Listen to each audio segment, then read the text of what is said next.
There are a lot of potential reasons why you might be experiencing trouble with your HBO Max app. In today's tech video, I'm going to show you how to fix the most common problems with HBO Max on your JVC Smart TV.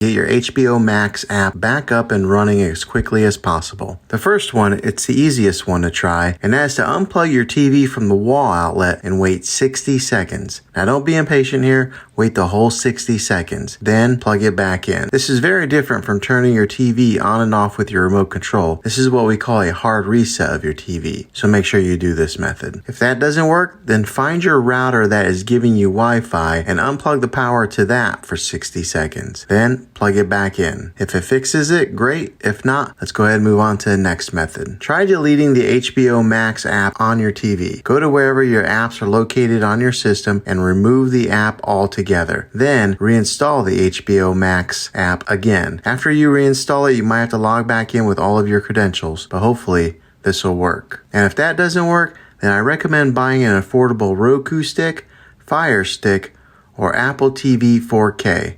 And plug that into your TV and use that as your main streaming player. You'll be able to access HBO Max that way. I'll put links in the description down below of where you can get one. Well, hopefully this video was helpful. If it was, go ahead and throw a thumbs up on it. Go ahead and subscribe to my channel. I make tech videos all the time, and I would love to have you back in the next one. Take care.